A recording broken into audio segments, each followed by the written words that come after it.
Hello subscribers, see it over here, Veloharmony. I want to talk about saddles today. I want to talk about saddle selection. How you go about picking the ideal saddle for you. Not an easy thing to do. Let me bring my bike over here. It has my preferred saddle on it. Okay, so they have all kinds of saddles out there. I'm sure you've heard of it. They got saddles with gels in them and all of that.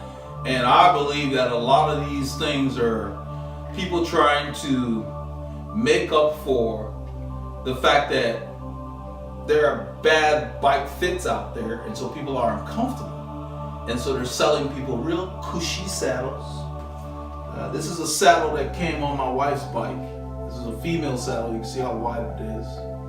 Okay. Came on my wife's bike.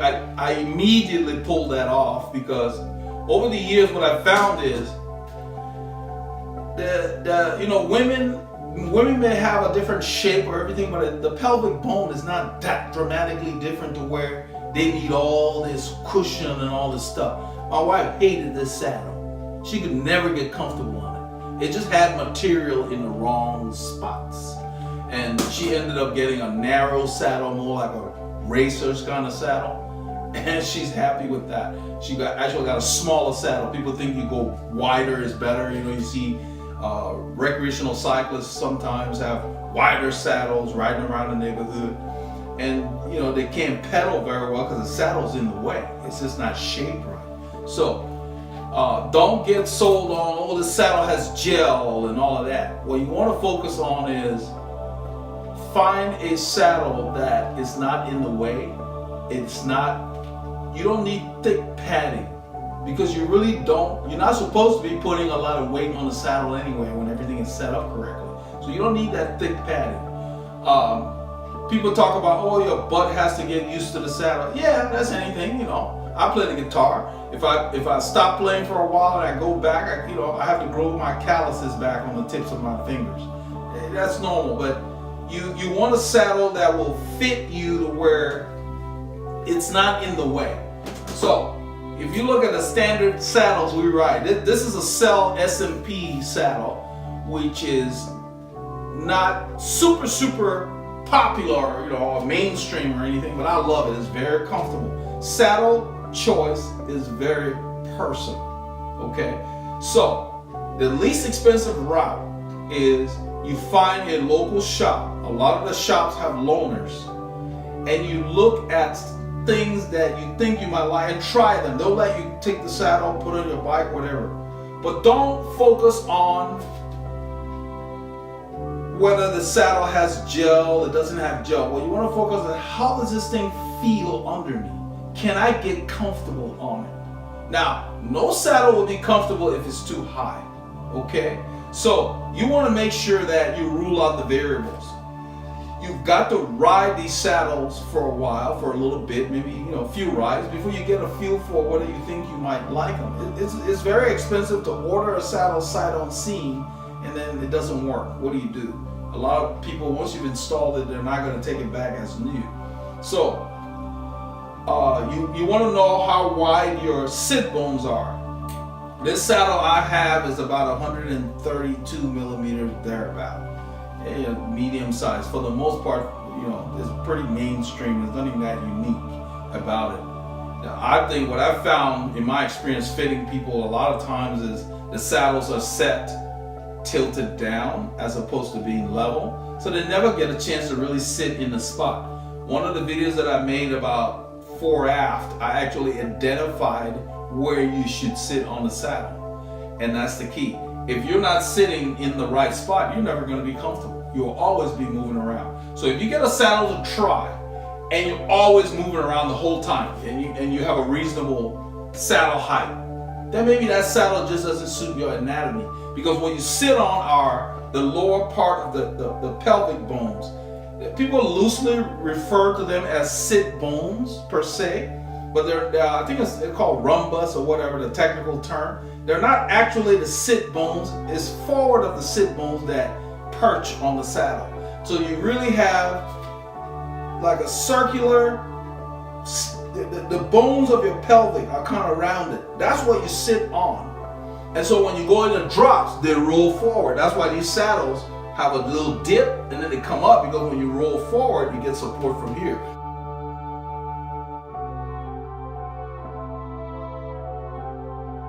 So you're not continually going forward and putting weight on the bars. Okay, so I'm getting a little off topic, but saddle selection needs to start with a loaner. That's the best route to go, because if you just out of the gate, and let's say you get a bike that has a saddle on there and you're just not comfortable with the saddle, then go to a shop and get a loaner and try different saddles. Focus on the saddle being small, low padding. You don't need a lot, you don't need gels, you don't need extra crap on the saddle. It's actually worse for you. You want a saddle that has minimal padding, and you want to set it to where you're sitting in the saddle, in this area here of the saddle. That's how you do that. So yeah, if it seems uncomfortable at first, but when you're riding, it will be comfortable. You can't judge a saddle by a few moments on the showroom floor. You got to get it on the road. And you don't want to buy a saddle, spend money on it, then mount it, and then don't like it. That's expensive, you know. And a lot of cyclists go through that. If you look on eBay, there's a bunch of used saddles being sold. So, you know, the thinner saddles with the real skinny noses here allow your legs to spin. That's why they're designed like that. It doesn't matter whether it's this one or the specialized ramen saddle or whatever. I'm one of those that I've tried carbon saddle, where the saddle is completely made out of carbon. Very lightweight. But man, I couldn't get comfortable on that thing. I needed a slight padding. This saddle has minimal padding, but it's there. And that's what you need. Less is more when it comes to the padding on the saddle. Don't fall for these gel saddles or whatever. They're trying to make up for a bad fit, because your weight should be on your feet. When you start to go hard, your weight should be, when you're riding, your weight are on your feet more than here. You know, this just supports you, you know. So it's not an easy thing to definitively say this is how you pick a saddle, and that's why you want to try it. So when I fit people, I have them try one or two different styles of saddle. If they already don't have a saddle that they like, and then try one or two.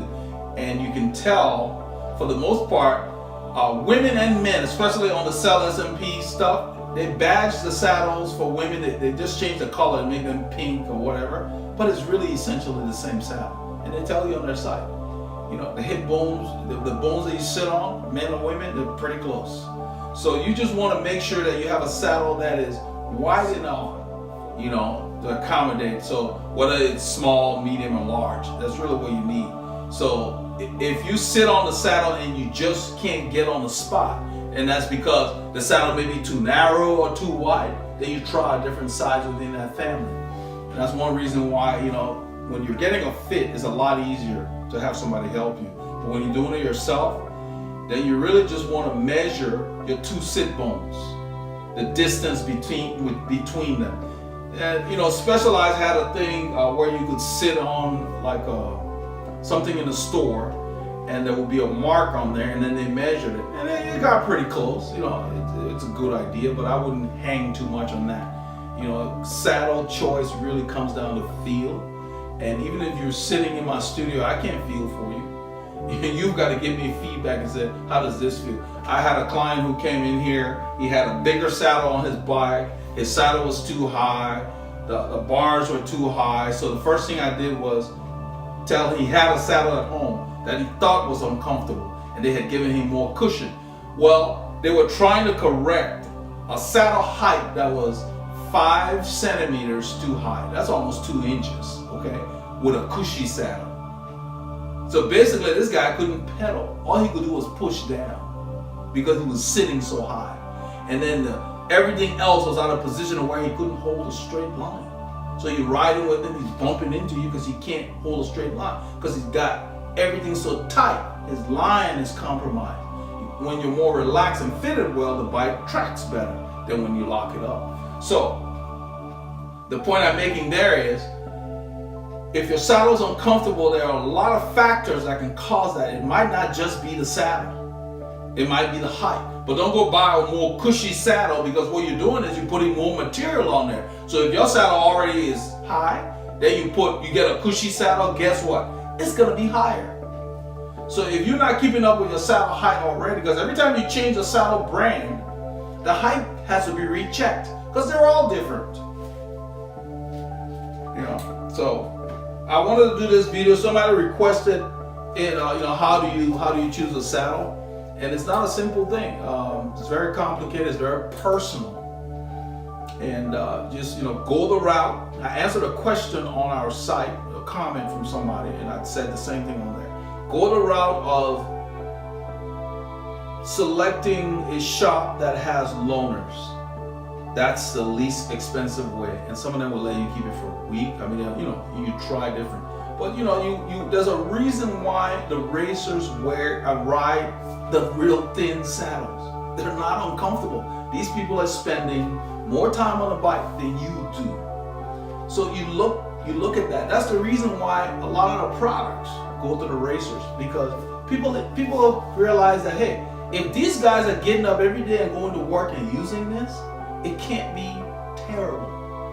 So you look to them. Look at what they're riding. How many racers do you see with gel saddles? So you don't need that stuff. If everything's set right, you can literally. I know guys who ride a carbon saddle, no padding, just made out of carbon. They're comfortable. Didn't work for me, but they're comfortable, so it's doable. So that's something that you just have to make sure you're very careful about, so you don't waste money. Because you're trying to address a symptom. If you're having saddle sores or other things, and you say, oh, that's the saddle. Well, what if that's not the saddle? What if you just need a fit? What if you need everything else looked at? Like I gave the example of my client that came here, had a cushy saddle on the bike, because somebody had diagnosed his discomfort as a saddle problem. So he got a fatter saddle. I took him back to the thinner saddle, which was shaped like a flight, the old Flight Italia saddles. We checked his saddle height, dropped it. I mean, within minutes of being on the trainer, he was like, ooh, this is great. It was dark, he wanted to go out to go ride. He was so excited. The bike felt so good. And so I'm mentioning that, it's tough when you self-diagnose, you may be wrong. So don't just look at the saddle if you're uncomfortable. Look at everything. And if you're not comfortable looking at everything, get somebody to look at it, because it's a lot cheaper to have somebody look at everything and identify what you really need than you start troubleshooting and buying stuff that you may not need. So on that note, I'm going to stop this video there. Post your comments and questions below if there's something else I should have covered. But this saddle selection is a science, So be safe out there and keep riding.